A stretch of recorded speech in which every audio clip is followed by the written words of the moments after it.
All right, well, welcome back to this edition of, or our first edition of Read the Label.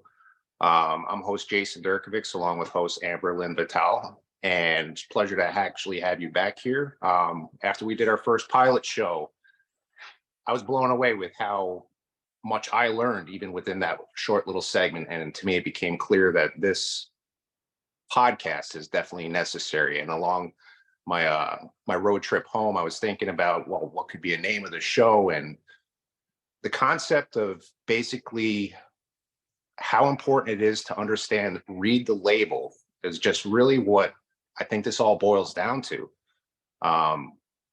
My mentor, Dr. Eric Llewellyn, he has a saying that it's sort of been like a life mantra for me: is we are what we eat, we are what we drink, we are what we breathe, and we are what we think.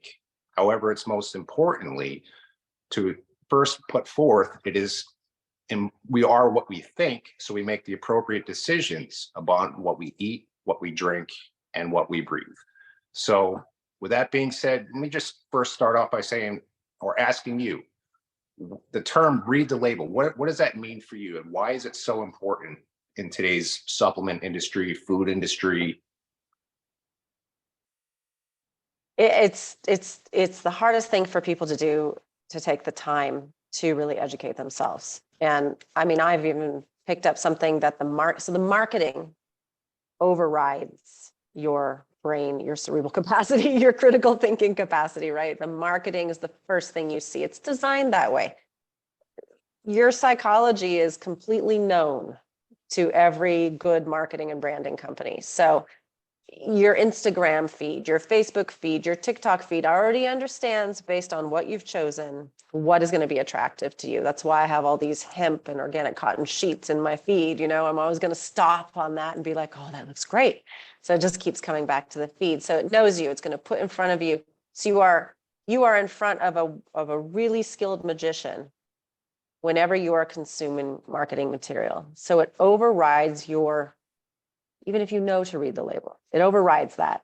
And so then it's taking the time, looking at it, using the face rectangle to actually search something that you don't know, an ingredient you don't know the meaning of, you know, have your tools to, you know, your environmental working group to look up toxic compounds in your skincare, you know, have something where you can look these things up, and then just educate yourself on how a label works. And we have to keep updating it, right? Because there's always changes from the FDA that are recommended by the Council for Responsible Nutrition and are lobbied by the brands themselves and their advertising support to be able to get stuff across the line. Let us just say this, you know.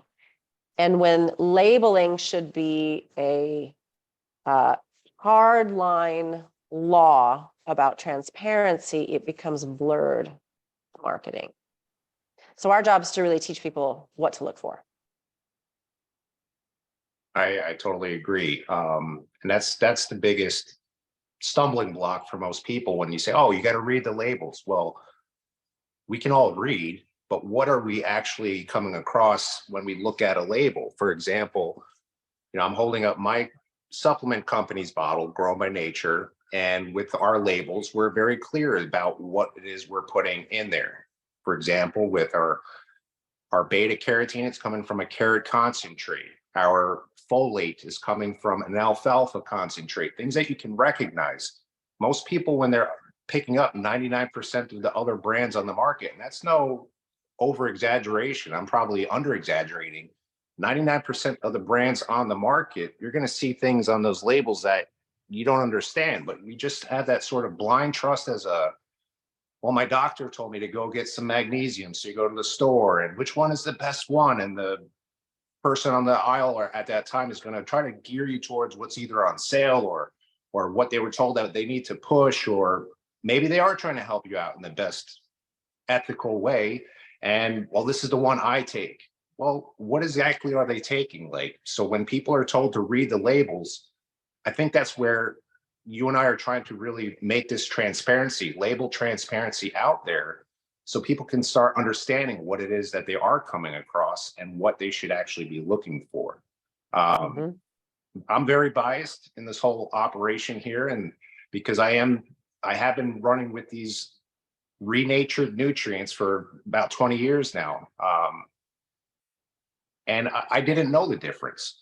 I first was taking synthetic supplements because, oh, this was probably the healthiest thing I was doing. I knew my diet maybe that day had some fast food items or something like that, but I had rest assurance that that night I was going to take my supplements and at least I was getting my body's fill of what it needed or what I thought I needed. I shared last time on our pilot that I actually suffered a really bad bladder infection throughout college. I was sidelined as a college athlete. I played baseball, so I was actually had to sit out for a couple of weeks. I could barely even walk. I could barely even move. When I was sitting in class for studies, I had to shift such a certain way that if I sat to one side too much, it was very discomforting. So I have a personal stake in the game for my health. And as a father, I have the stake in what I choose and put before my kids. I always try to give out proper recommendations when asked. I don't try to ram my supplement company down my friends' throats, but they're all aware. They see what's out there, but I don't really truly believe that they grasp what the difference is. So that's why I believe this show, as self-serving as it might seem for my company and for getting the truth out there, there's a reason why I'm sharing Well, this there's a truth. reason you started the company. And that's Exactly. because of your passion. That's because of what you learned. That's why you started the company. You didn't start a company and back engineer your way into a belief system around why your stuff should sell. The good people start a company because of what they believe in and because they want to share that. And then they look around and they say, this isn't available for me. This isn't available for my family. So I guess I'm going to have to, buckle down and do it myself and make it available. Right. Right, And that's exactly. not easy. And then you got to keep educating so that people know why it's important. And just going back to your having this bladder, and you said infection. So what that says to me, and going back to Andy Solei's work, renaturing chemical vitamin and mineral compounds into a living matrix again that the body recognizes. In his work, as I understood it, and I like to paint big stories in my head, like I like to visualize them, but he's growing yeast and they're budding and they're bubbling and they're alive. And then he added something like just chemical industrial selenium and it just died.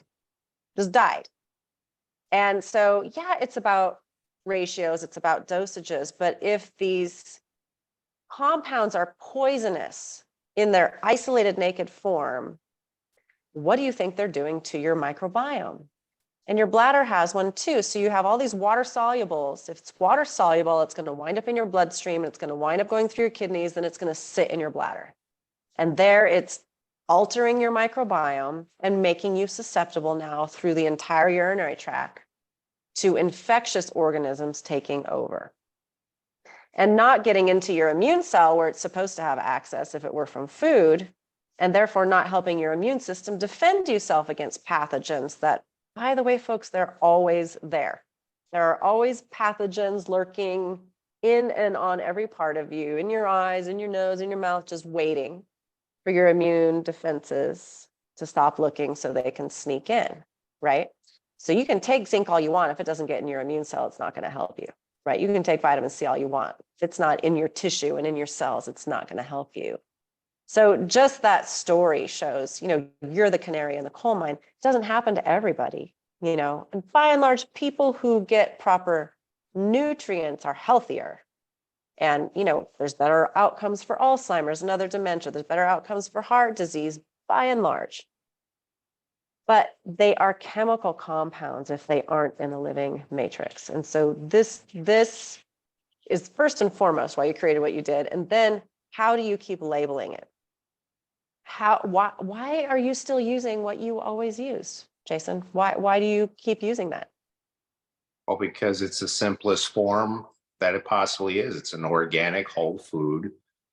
Just the same principle of which I stand on of not adding in synthetics. Why would we want to change God's natural packaging? And that's what this company sort of stands for with the Grow Company in the way that they first introduced these nutrients. Now, you used the term renatured. I just want to take a quick little moment to just sort of like point out what that term renatured means, because they came up with the term, the Grow Company. It's their registered trademark, the manufacturer here in the United States since 1977.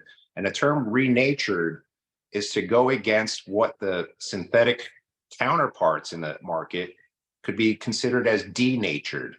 So they started off with a plant or a paprika with Albert Szent-Györgyi discovering ascorbic acid, and then they broke it down and they stripped it away and chemically altered these forms of food to then have molecules that represent what these vitamins may have. But the problem is there was no life force in them. There was no vitality within those nutrients anymore. They were dead nutrients. So the way food is alive, food is living. When we have an apple, that's a living form of energy within that food. When you eat salads, you feel a lot differently than when you have a whole plate of fried foods that are just sort of like heavy on your stomach. We feel light, we feel fresh. That's because there's a form of living water inside those plant cells as well. So Andy Soleil, the founder of the Grow Company, saw that they were taking food and denaturing it, stripping it away, and he wanted to give back to nature what man and his wisdom had taken away. So therefore, I want to improve this, because our food, as we pointed out in our pilot, you can't have enough organic foods these days to get that which we need within our diet. The food is just heavily depleted. British research, Anne-Marie Mayer posted her findings on a sample analysis between the 1940s and the 1990s. Now, this was done 20 some odd years ago, and the findings back then were alarming. They were showing that selenium, for example, was almost 90% deplete in our foods.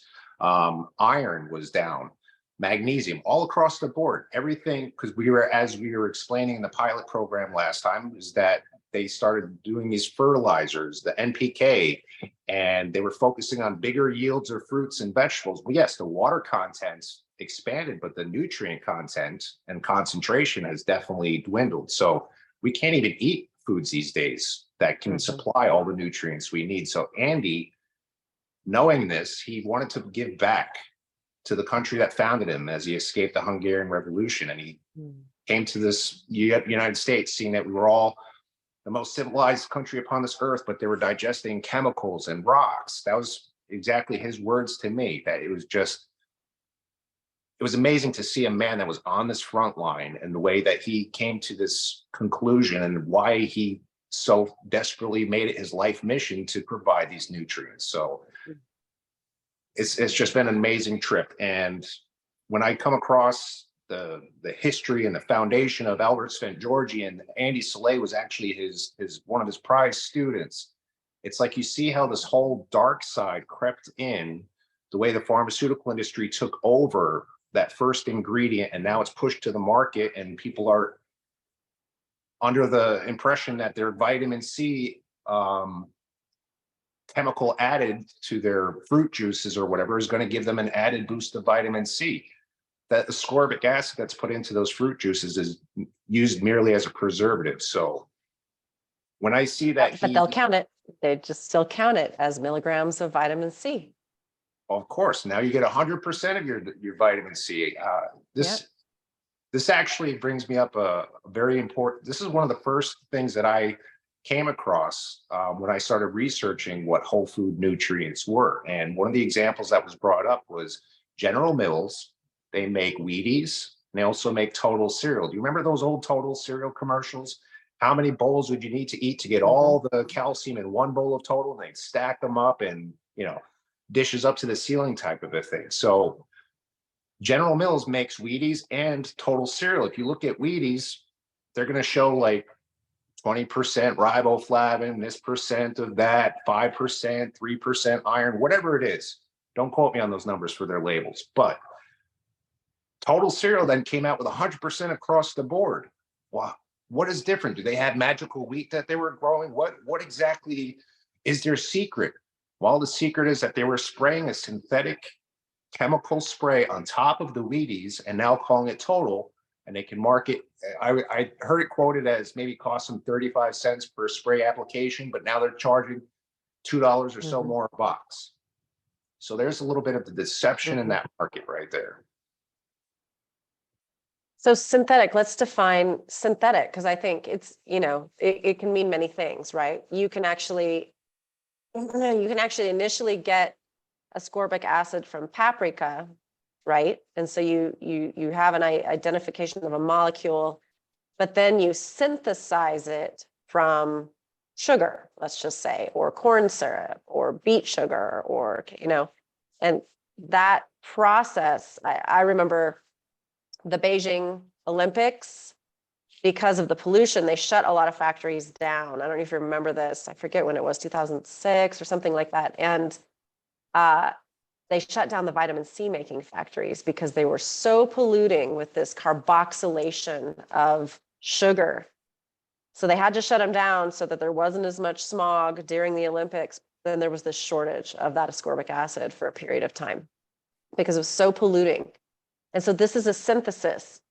You know, I can't say that it's not organic chemistry. It's absolutely organic chemistry, but organic chemistry means carbon-based. Understand that. That's all it means. It doesn't mean free of pesticides. It doesn't mean free of synthetics. Like, it doesn't mean free of artificial flavors, it just means carbon-based. We are carbon-based.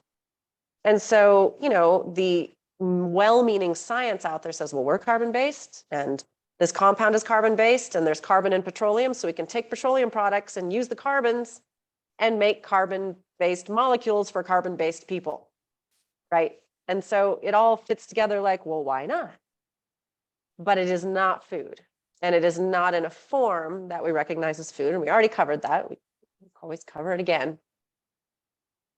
And so, and yet certain isolated synthetic compounds like that have gone through research and have been demonstrated to have a benefit. But all research is short term. You cannot have take this synthesized petroleum-based vitamin E product for the next 30 years, and then we'll follow you for 30 years after that. There is no study like that. But we can certainly go around the world and look at what people eat and what they've eaten in their culture for a long time, especially if they're real isolated cultures, and how that affects them at the end of age. So looking at senescence studies, aging studies, the blue zones, where people eat, what they eat, and they're not eating bottles of tablets of these synthetic nutrients. Ever. It's a shame that they're not synthetics. So let me like bring up, for example, what you could find on our label versus what you would find in the alternative in the market. All right. So for example, break down a label. What's that? Let's break down a label. Let's break it down. Right. So let's do the first one that we were just talking about. This is vitamin C right here. Ours comes from an orange concentrate. Inside one tablet, you're getting 250 milligrams inside a 1 gram tablet. So that means that there's 25% vitamin C in that concentration. I challenge you to find any real food these days that has a 25% concentration of vitamin C in it. So what you're going to find on a label most often, if not all the time, is the term ascorbic acid, which we had already just covered right there. My understanding of ascorbic acid is it's made from hydrogenated sugars, which then gets processed with acetone, nail polish remover, basically. So as you were pointing out before, it may have began as paprika when Albert Szent-Györgyi discovered it, and as he broke it down and it lost its life and vitality. But then it hit to the market, and to synthetically produce that, the job got shipped over to China. That's where most of the ascorbic acid is coming from. And that ascorbic acid is now paprika free, food free. It's just made from a hydrogenated sugar being processed with acetone. Any thoughts on that?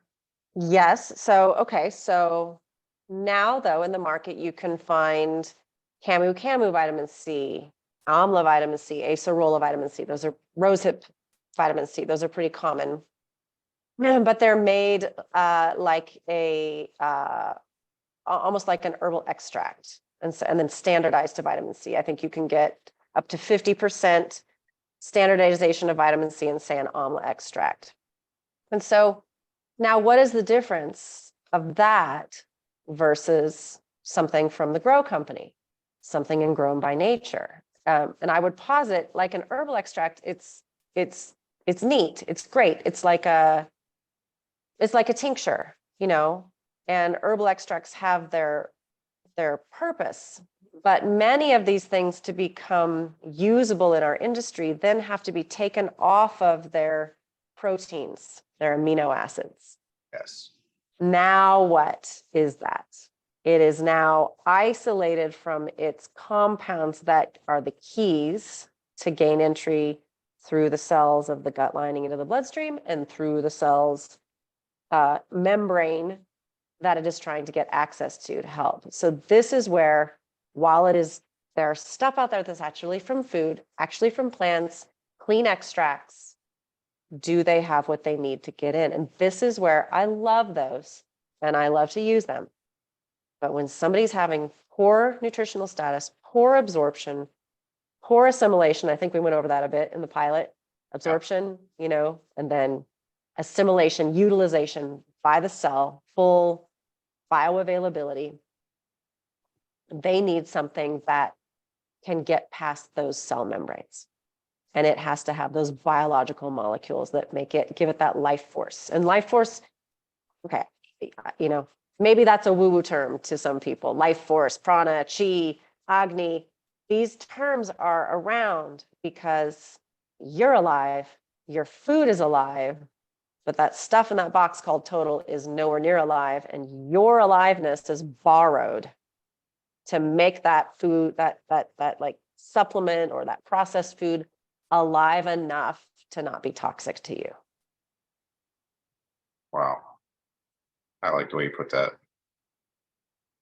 So life force isn't like, we're not borrowing it from Star Wars, although I'm sure we're both fans, but it's a real thing. That means that there is an alignment of energy, like kilocalories and joules that are necessary for your body to utilize something for energy, right? Yeah. And I think a lot of people are trying to lose weight. They think, oh, great, if this food makes me burn more calories than I get from eating it, that's great. But this is what ages us. Overeating, undernourishing.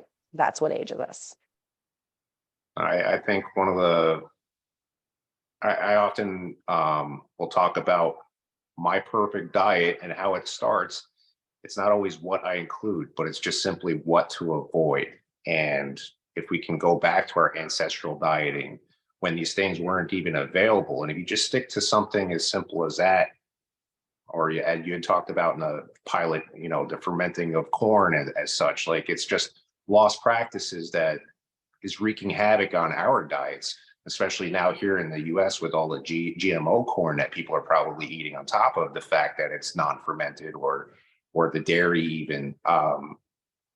It just paints such a need for people to first, when they quote read the label, that they're going to be understanding what it is to avoid.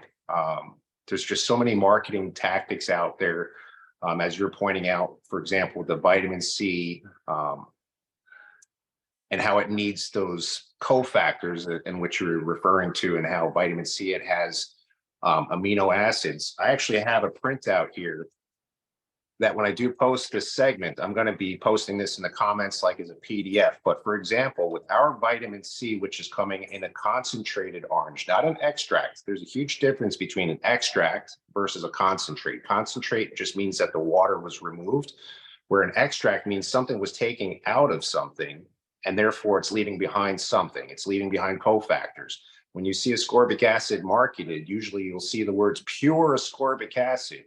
It's so pure because it's so isolated that it doesn't have any other cofactors along with it. With our vitamin C, you get 14 amino acids that are all linked in there. You have alanine, arginine, aspartic acid, glutamic acid, glycine, histidine, isoleucine, leucine, lysine, methionine, phenylalanine, I don't even know how to pronounce that one, but serine, tyrosine, valine. These are just all, and these are found within all of Grown by Nature's renatured nutrients that we use, an amino acid profile for each specific nutrient out there. If you go into the vitamin shop, or you go into GNC, you go anywhere, you look on the shelves, or even the most exclusive health food store down the shop that is in Beverly Hills, whatever, people think that, oh, if you're paying more, you're going to get a better quality product. You can find the same ascorbic acid in a dollar shop as you can in the health food shops that are in Belterre, for example. There's not going to be a single cofactor. You're not going to have any of those amino acids. And the importance of those amino acids, first and foremost, I believe our audience should understand, is what those amino acids do when collectively combined, branched chain amino acids, they become those proteins. And these protein structures are what are responsible for the delivery of the nutrients. So upon our digestion, these proteins are actively transporting, like a taxi driver or a limo driver, these nutrients to the site of destination within our body. There's a sort of communication that goes on from our brain, from the gut. Oh, we have some calcium that arrived. We have some vitamin C. Oh, and this has all the proper protein. Nothing else needs to get done with this. Ready to go, ready to ship to the area of need within the body. So there's that communication. Without that branched chain amino acid profile accompanying that nutrient, you're getting a lifeless chemical. You're getting something that your body doesn't recognize. Our bodies are not fooled the same way we are when we're shopping in a health food supplement market. Absolutely not. And those glycoproteins, glycolipids, these are, if you have a fat soluble, you want to see that it's bound to some lipids as well. This is what I always loved about the Grow company D3. Like, that's amazing, because it's the normal D3 starting material that anybody would sell, but then, chelated in such a way to be accepted into the Saccharomyces cerevisiae, or accepted into the Lactobacillus bulgaricus, and then complexed there with what it would normally be complexed with, which in cod liver or deer liver or your liver would be a lipid. And so I've always talked about the Grow vitamin D as microscopically liposomal. Inside a microscopic organism, it's microscopically bound to little fat complexes. And it might look like a dry powder or a pressed tablet when you get it, but inside of that, it's already linked up the way that it would be if you would just go catch a Alaskan cod and eat that cod liver, the way that it would be if you were hunting in a pristine environment and ate that animal liver, which most of us don't do that or wouldn't, even if we could. It's the way that it is in your liver when you go out in the sun, like you should be able to, and you have good cholesterol, which is a fat transporting protein in your skin, and can convert that sun to vitamin D. Aren't you a miracle? You can go in the sun and make your own vitamin D. Isn't that amazing? Incredible. Isn't that fascinating? It is. Our plants can take the sun and the air, CO2, the waste of us and other animals, and turn it into matter, carbohydrates, right? And so that's how a plant grows. You talked about NPK, nitrogen, potassium, and phosphorus being the three fertilizers that fed the Green Revolution, that made all the yield go up of all of our agriculture, but didn't put back the other elements. Nitrogen, potassium, and phosphorus are each their own element. They don't come with selenium. They don't come with boron. They don't come with iodine. They don't come with calcium. They don't come with magnesium. So the plant takes up all what's available, and then it's no longer there. So why is our soil depleted of these things? Because the Green Revolution used them up, and somehow we didn't get that you got to put them back. Those elements don't come out of thin air. They have to be in the soil and in the water. And also, if you don't mind me cutting in real quick, because I think is an important part of the whole story of how these nutrients are, why they're necessary. Because you'll have people saying, "Oh, well, I tested my soil and it's rich in nutrients." The problem is, as it's been my understanding is that due to acid rain, due to environmental toxins that are coming down from the sky, raining down in the form of geoengineering, whatever it is, it's killing the life activity within the soil. So even, Microbiological activity. yeah, and it's killing that microbiological activity, these millions and trillions of microorganisms which break down our rocks and feed them to the roots of these plants, allow those nutrients to then be fed up through the root system into the budding tomato or the budding apple, pear, whatever it is that is growing, for these purposes of these nutrients. It's through the root system, but because of the acid rain, because of such an environmental When we say letdown. glyphosate, Yeah, antibiotic. I was just on a communication about that today. People were sharing, how many glyphosates are found in your General Mills, your Cheerios, or your Wheaties and stuff. It was like a side-by-side comparison, but glyphosates are leaching into everything. They're found even in or non-organic cottons, such as used with tampons and stuff like that. Women need to be understanding that they're not using even organic feminine products, that they're putting themselves at risk by exposing themselves to this glyphosate. It's absolutely killing what it's doing for our foods and what it's doing for our bodies and the products that people are using it. Absolutely. I'm glad you touched on that, because there are things in our dirt that need to be there for any mineral to be used. And a great example. So I live on a ranch now. We have 25 acres. We got here, it was neglected. We tested the soil. Like, what's missing, what's not there. And now we got a company to bring in a blend of earth elements that needed to go on the soil. We were good on calcium, or no, good on magnesium, low on calcium, low on selenium, sulfur, copper. I think our boron was okay, which is great. So then they cast these industrial minerals, just like you would find in your brand name pharmaceutical, like drugstore cheap vitamin, right? They put them out on the field. Do we just water and then it just goes into the plant? No, it'll just sit there as a little nugget on the soil or in the soil, unless we activate the soil with microorganisms. What do we use? Soil-based organisms, compost, fish emulsion, organic sugar. Got to make a little baking show for the microorganisms that we're putting out there. Get them activated, send the animals out, let them urinate, defecate, stomp, attract the bugs, the insects. It's a whole dance, right? And this is what Albert Svient-Georgi understood. This is what Andy Soleil understood. This is what you and I understand. This is our gut lining. My pasture, my gut lining, same thing. Got to have those humic and fulvic acid components that we find in dirt that gets in our plants that are grown in that dirt. Got to have the microbiological components, got to have the minerals and elements have to be there. But if you don't have a healthy microbiome, not going to happen. So let me ask all of you, how many of you have a perfectly healthy, balanced microbiome? No digestive distress, glowing skin, healthy tongue, great eyesight all the time. How many of you have that? If not, you do not have a healthy, balanced microbiome. And if you're taking industrial, chemical, synthetic vitamins and minerals, you can't use them. Just like my soil couldn't use that mineral cast until it got made alive again. Well, good for you. So what does Grow Company do? Grow Company says, I'm going to put it in the microbe and then I'm going to give it to you, because I'm betting your microbiome isn't sufficient to do this itself. That's an incredible way to put it there. Through the pilot, as I was going back, you had referenced the way the Grow Company uses microbiological farming and how that becomes a part of your microbiome and that whole process. So I'm fascinated by that whole concept of this is a micro farming.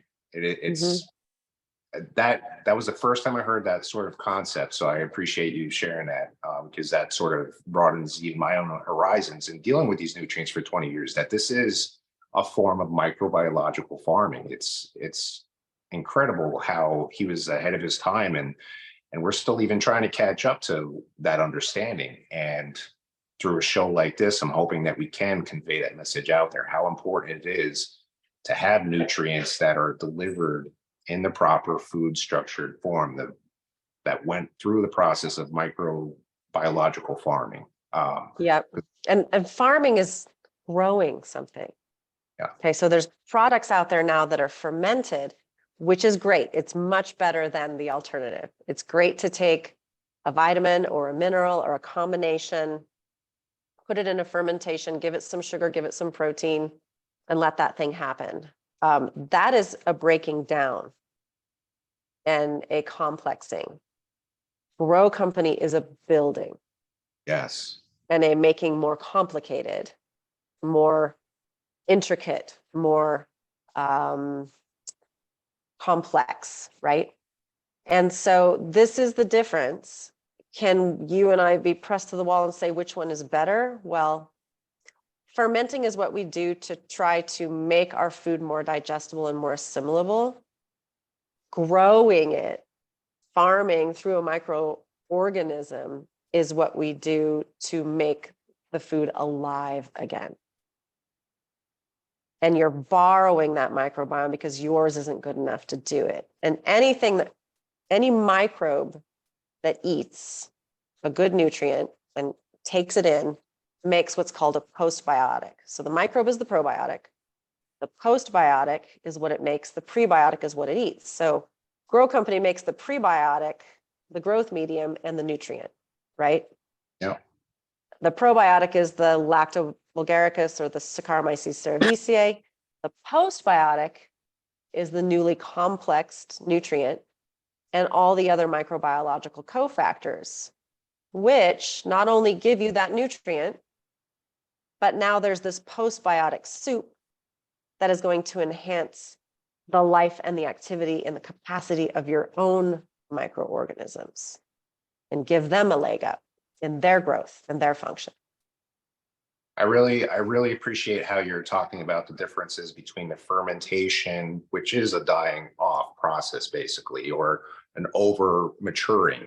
It's not to be exactly equated with the Grow Company as you're talking, because I've heard it best described as it's a budding or farming or a growth procedure. So as soon as they know that the cells have been fully satisfied, and let me explain that real quick. This microorganism that they're using to grow these nutrients into, it is a form of yeast, or it's a form of the probiotic form, which is a beneficial culture for your stomach as well. But it has the ability to, it has active receptor sites. That's the term. So it's basically like a hotel with all these rooms for rent. So whatever is being fed into it is then incorporated within the structure. And that was actually ruled within a court case hearing, saying that grow nutrients are not a simple mixture of food and a chemical powder, but they've undergone a physiochemical change, that they are a complete whole food structure. So that's why you're seeing a 25% concentration. Basically, these nutrients are ancestral dieting, the way our foods used to be, growing to their full capacity, free of any environmental toxins that are harboring or harming that growth procedure. So these nutrients are grown in such a way that they fill that plant cell to a full capacity. And as soon as they get to that point, which they're analyzing with infrared spectrometers, it's like an amazing scientific process just to evaluate. There's no artificial manipulation in the process, but they're examining it through amazing abilities to say, okay, it's done its growth procedure. And at that point is when they immediately flash freeze or freeze dry that powder, which then becomes an inert substance. So it's sort of like, what's that? Cryosleep. Exactly. So it's sort of like the stored energy of a nut or a seed, where it becomes activated upon the digestion. So it's not something that, for example, you hear about fermented cod liver oil pills. A lot of those are turning rancid from the moment they're getting packaged. And as they transfer or heat or whatever, they start becoming rancid actually within those capsules. But because of the absolute perfection of timing of when they freeze dry this, it sort of holds that into a place so it becomes a dormant. That was the word I was searching for. It's a dormant type of energy. So it only comes reactivated upon our digestion and as our body breaks it. Warmth, moisture, pH. Yeah. And it's simple reasons why and how it was done and manufactured in such a way that they've tested our nutrients for the duration of humidity. They put it in like extreme humidity up to like 18 months, and it did not affect the bioavailability whatsoever. They tested these nutrients. And when you see a commercial chemical sourced vitamin, usually it'll say, keep out of the heat, store in a cool, dry place. It doesn't really make sense. Where are these nutrients usually growing in nature? Out in the hot sun, the leaves, and out in the heat. Right, So what keeps it stable?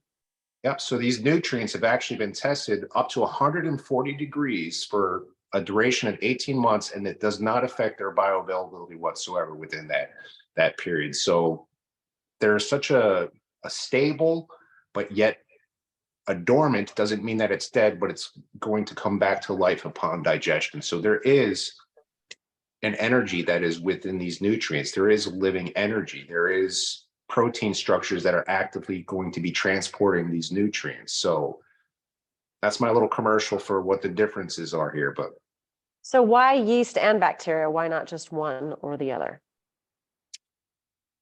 I think they were able to discover, I believe yeast definitely was one that they did first, but then when they went to the biogurt section or the probiotic yogurt portion, they found that they were actually able to get a little bit of a higher concentration with some minerals. And they also understand that the market might start to say, oh, yeast is something I was told to stay away from. So then they went with this other alternative option. But let me first address that yeast factor. In the 30, almost 40 some odd years now, that the grow company has been in operation, they've never had a contraindicated reported for their yeast products.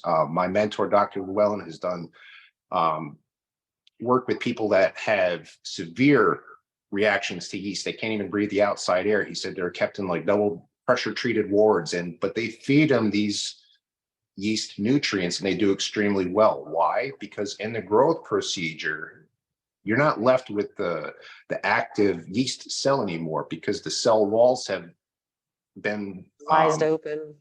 enzymes removed, enzymatically removed, and now you're left with, as you were describing it before, a soupy broth. So the cell walls were removed. Anytime there's ever been an allergen associated with yeast, it's been found in the cell walls of that yeast. So after they've done their growth procedure and they analyze it, they make sure there's no cell walls left over. And then once that becomes made known, and then that batch gets put into the tablets, into the capsules. So now they understand that, okay, this is exactly the way we want it. There's no known allergens associated with any of the renatured nutrients. They've done in such an amazing way to make sure that the purity is maintained, but you're still going to have people that are going to just be told, by all means, stay away from any yeast products. So I believe that's why they opened up the other alternative, but they can be used interchangeably. And there are very few supplement brands even using these. And in the US, there used to be a few, and I don't know if we want to name names, but there's some of the big brands that do fermenting and culturing started with grow, let it go, started with grow, let it go, started with grow, mixed it up with other things. So, I came to you because I was like, this is the only brand still using all the original grow nutrients, right? Yeah. And so this is the classic case of bait and switch. People start with one thing, they build a following on that, and then they switch it out and they're like, no, it's still great. I'm sure it's still great, but grow is what grow is. And it has, I'm all for technology improving. I'm all for things getting better, but this concept, as you said, Andy Soleil was ahead of his time. The passion was there. We can't forget what this does for us. And yeah, I would love to just go out and eat my food and get what I need. but I can't. And I would love to just go grind up some organic produce and say, look, now I have everything I need. But actually, I've come across more people who have reactions to phytonutrient compounds, potent polyphenols, because their microbiome is not intact and not balanced. And if it's not, the information is too intense and the body just views it as like an overload. And so always, as long as I've been, recommending supplement brands that have the grow nutrients in them to people, I've said for your most sensitive, for the people with the most gut issues, for the people working on their gut, so people with candida, people with stuff where their microbiome is all out of whack. And that person might say, oh, I have a yeast allergy. What does it mean to have a yeast allergy? It means you're cross-reacting to something you were exposed to. Maybe you were exposed to black mold. Maybe you're exposed to lifeless food like leftovers that sits in the fridge for too long. Maybe you were exposed to antibiotics and you developed an imbalance of yeast in your gut, and now you're developing a sensitivity to your own imbalance. But that doesn't mean, like you said, you can't walk outside without breathing in a fungus, and you can't live on this planet without there being a fungus, and yeast is a fungus. It's one of the most common fungus among us, right? So sorry, had to do that. But anyway, your point, and I want to bring you back to this because a lot of people don't know this. So like, where can I find these grow nutrients? Correct me if I'm wrong, but Grown by Nature is the only one using them exclusively. There may be a few here and there. Where are they in the world? They're where you said: medical wards, extremely ill patients, tube feeding, and sadly, in hospital systems that are a little bit more enlightened than the one that we live in here, right? So expound on that a little, because I think it's really important. Like, this is something that's made for people who are really poorly assimilating nutrients and are in a hospital. But many people are poorly assimilating nutrients and walking around. No, and that honestly is a mission I took on, in knowing that I would be one of the only companies out there doing this. This truth needs to get out there. I had also learned that there were other companies, some companies that had licenses, but they forfeited their rights because they started adding in things they weren't supposed to. They lost their rights to sell these grow nutrients. There's other companies that, for whatever reason, they felt they can do it by themselves in a cheaper way. For example, you were saying, oh, I don't know if we want to mention names. I'll mention names. Mega Food, for example. They were actually one of the first licensees of the Grow Company, and they put out a line in '93. And I actually found actual evidence of their ads where they say Mega Food is a licensee of the Grow Company. Remember that. So they had that information published and available. But then what happened? Now Mega Food is still one of the biggest, quote, competitors against mine, but I'll put the quality of our nutrients against theirs any day because they're not using Grow Company materials anymore. They're labeling on their labels that they have over 400% of vitamin C, which, as I was pointing out before, you can only get like 25% per gram, let's say, in the highest concentration that we're offering, but they're offering such a high milligram amount. And then it was discovered that they're adding in synthetic ascorbic acid in there. I don't know if it was fully disclosed or not, but that information did become available. And I've had many customers saying, I had tried Mega Food for years and it wasn't helping. And yours, not to just say I'm the only company that's out there, but I am the only company out there that I know of doing it purely within the United States. I know there's other companies throughout the world that have obtained the licenses, and through my original licensee, he set up other companies in the UK and stuff like that. But to my understanding, no.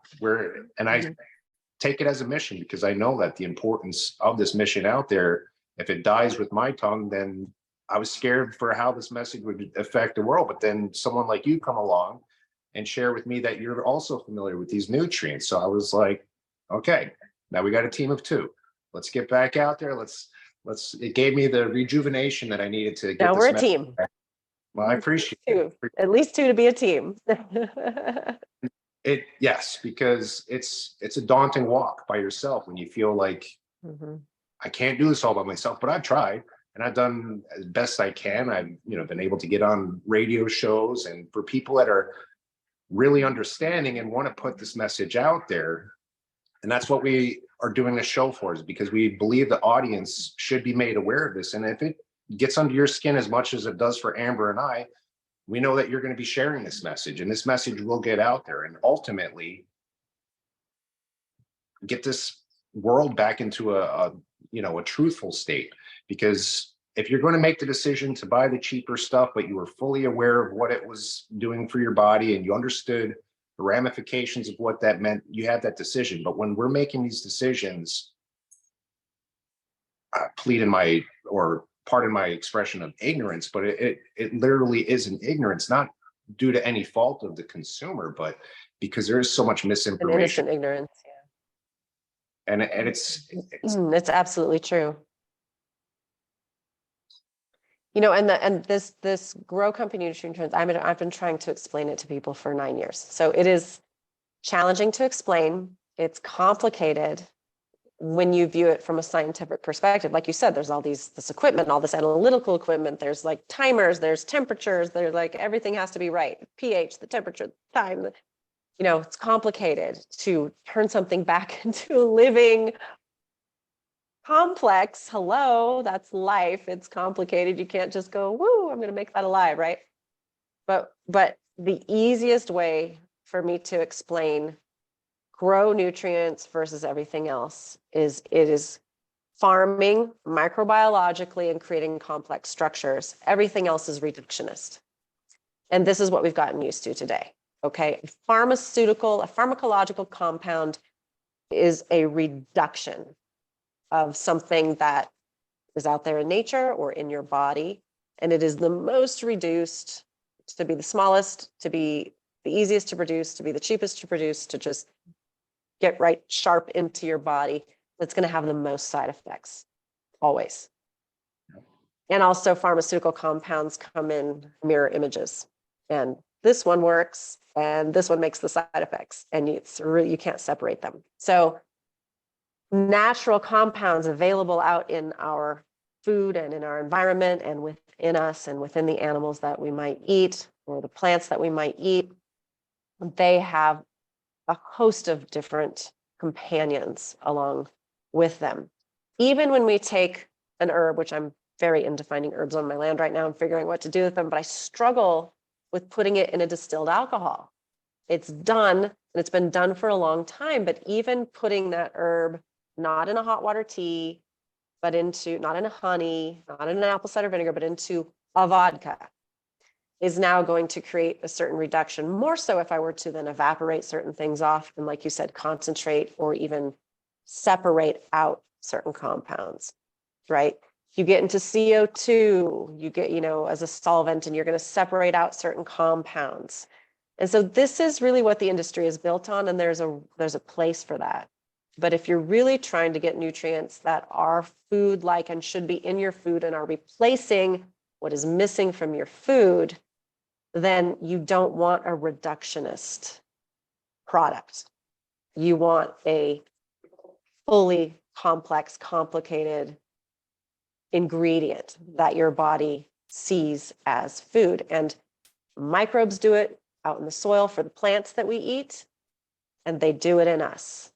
And so grown by nature with grow nutrients in it, the grow nutrients literally it's the simplest company name, growing it. Yeah. We can't farm it.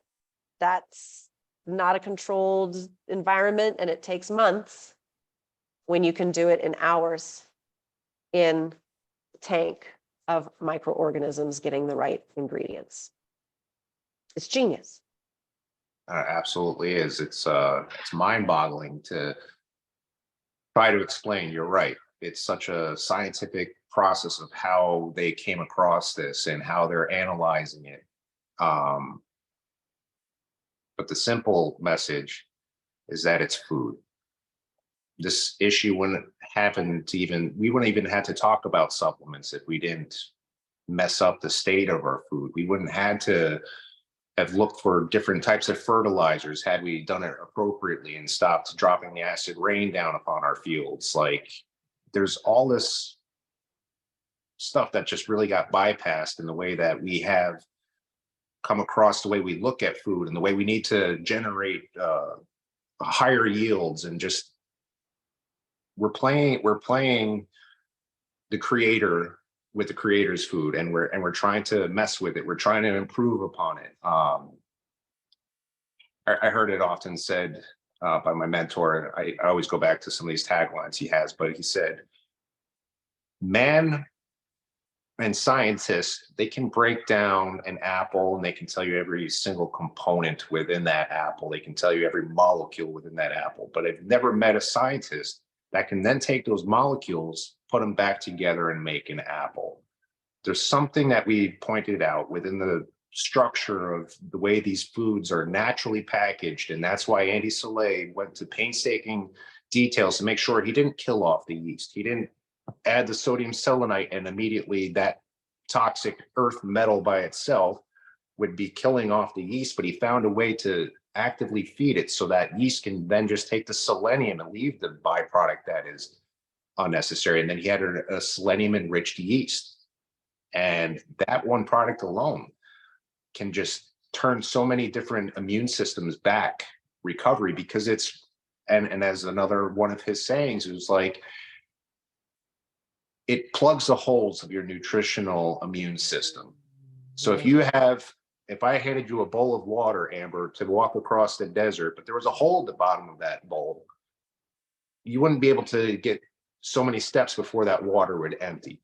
But plugging those nutritional holes within our immune system with the nutrients that your body needs, that is not found in our foods naturally, but when you can incorporate it in a safe way for your body to recognize, such with these grow company nutrients through Grown by Nature, you get a response that your body craves. We're just basically giving back to our bodies what they need and what is missing in our foods these days. And it's such a simple message out there, but yes, it's a struggle to try to really wrap around how it's produced and why. The consumer doesn't need to know why it's produced, but the consumer will ask, what's the results of it? And the grow company, as you said before, I didn't start my company and then decide to try to mimic or fake studies or talk about studies that were performed on food and bring it back to where my nutrients are that I'm trying to sell. I began the company knowing that there's already this clinical evidence out there, that there is peer-reviewed studies demonstrating time and time again that these nutrients are not only better absorbed, but they're longer retained, more effectively utilized within the body, or higher, more bioavailable. There was a company that tried to actually take the grow company down by saying they were making unsubstantiated claims. So this is another form over here that I can upload when I come to this segment, but it talks about that on February 8th, 1993, there was a $3 million lawsuit that came to end when a California district judge made his ruling on all the evidence presented to him. They had FDA scientists, they had infrared spectrometers, nuclear magnetic resonance testing to analyze what the differences were between these food nutrients versus other competitors. And they were now allowed, and Grown by Nature can also use these claims with our nutrients. Renatured materials manufactured under a proprietary process, renatured nutrients have undergone a physiochemical change and are not simply a mixture. Renatured nutrients are better absorbed, retained, and utilized than the USP BP comparable nutrient. So That's awesome. This is allowable claims. 93 people, 1993. Since 1993, that was being made available. That's 30 years of like sleight of hand of the supplement industry, just negating something that was determined. Yep. So that was 93. And then just 6 years later, the man won the Nobel Prize, as I was talking about in that pilot show later, Gunther Blobel, for discovering that these proteins have intrinsic signals that govern their transport and localization within the cell. So that basically means that these proteins that we were talking about before, they're the taxi drivers that deliver these nutrients. So when I know that as I was reading off before, the vitamin C and the amount of amino acids within there, I know that they have that protein structure. Apologize about that. I got my guard dog over here watching the fortress here, but so those nutrients have undergone a physiochemical change that have brought them to a point where they are with the proper branched chain amino acids. They have the full amino acid profile, things that you're not going to find in the pharmaceutical pure chemical. Yep. And some of the common missing things from soil at various places around the world, but in the US, let's just say selenium, iodine, boron. And these are things that you've made very certain to include in the Grown by Nature products. Yes. Which is phenomenal. It's not in your soil, and it's not being adjusted in most farming. Now let's talk about, for example, iodine, because that is one of the ones that, how many people you hear they have thyroid issues and that they're being told, oh, you need to get on an iodine supplement. So what are those people taking? They're taking potassium iodide, which is, let me see if I can figure. Or even Lugol's, liquid iodide. It's used to make the potassium iodine is used to make photographic emulsion and used as an expectorant. That's what it's pharmaceutically listed as. It doesn't say anything about being a supplement for your health. It's a synthetic process. But when we offer our iodine, for example, one of our products is a selenium iodine B12 combination. I'm getting a lot of great reviews back from that, from people that I can't take any other form of iodine. This one is adjusting with my body and is really helping out. So it's. Yeah. And where would we have found that? Why are we not finding that in our dairy cows? Why is there no iodine in their milk? Why is there no selenium? Again, what's in their grass? Are they even on grass? What's in the soil the grass is growing on? Grass will grow, as we talked about, with enough magnesium to make it green, to have the chlorophyll and work in the chloroplast to make more carbon structure. It'll grow. But that doesn't mean that it will have these nutrients in it. So then the cow won't have those nutrients in it. So the milk won't have those nutrients in it. And then you have to add them back, or they're just not there. Now, if you were in the Swiss Alps, and those cows are out grazing with their little bell on, they're going to still be picking that up. If you're in Bulgaria, if you're in Croatia, if my neighbor down here, Mary, and her goats are out grazing and we get raw goat milk from her, and that has this in it. But if our soil's depleted, we better put it back in there, because it otherwise won't be in that goat milk. It won't be in the food I'm getting from my garden. It won't be in the eggs from my chickens, because it's not in what they're eating. But the label will say it's in there because they're adding it back in there. The term fortification, to me, is one of the biggest marketing buzzwords. Fortified. What does that mean? They're adding something in that wasn't naturally occurring at the time of boxing it or putting it into the carton for the milk. So why do you see milk, almost every single milk says fortified with vitamins A and D? You're talking about the brilliance of Grow Company's vitamin D3 before. But if you look at what the synthetic alternative is, it's listed as cholecalciferol. It's coming from irradiated animal fat, such as cattle brains, spinal cords, or it gets solvently extracted or pressed from lanolin, which is pressed wool grease. Sheep sebum. What is that? Sheep sebum. It's every time I go to grab one of my sheep, it's just, they're slippery and oily, and that's what the lanolin is, Well, that's how you get your vitamin D then. So you just press a bunch of that. I just rub up against the sheep. So the snuggle sheep. I envy the fact that you have a sheep farm. That's insane. I love that. When you were sharing that with me before, and all the foods that you guys have on your organic pastured farms and stuff like that. Good for you. You're living the dream out there. Yep, it's all about what we can eat, but it gave me this insight into what grow nutrients are relative to farming and ranching. And it's making those things available to people that aren't farming and ranching, that aren't growing their stuff in their garden, that don't have an animal eating healthy food that they then get animal products from.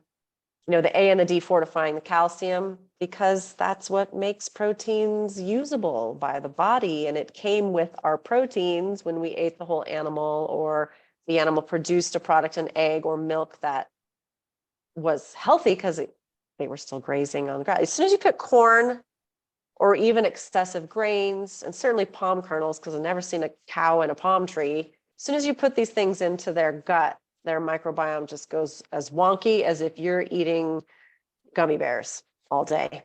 And their microbes turn into a desert. They only get pathogens and a few other ones. And now what is going to be in their byproduct? The fat, the protein, the milk, it's chickens, the eggs, is going to be deficient. And this is why it has to be refortified with, or it got cooked out in pasteurization. The A and the D got cooked out.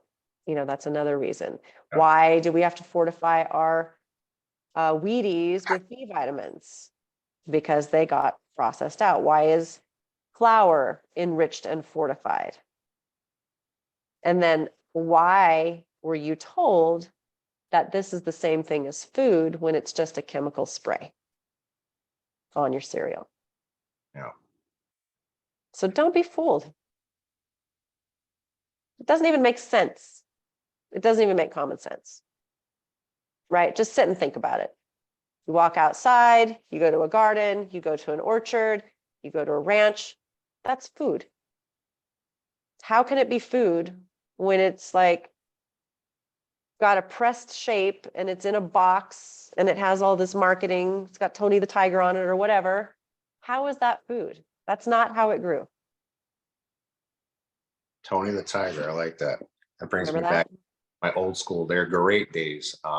Great. Go ahead. Me? Yeah, go ahead. Okay. Look around you. What is real food, right?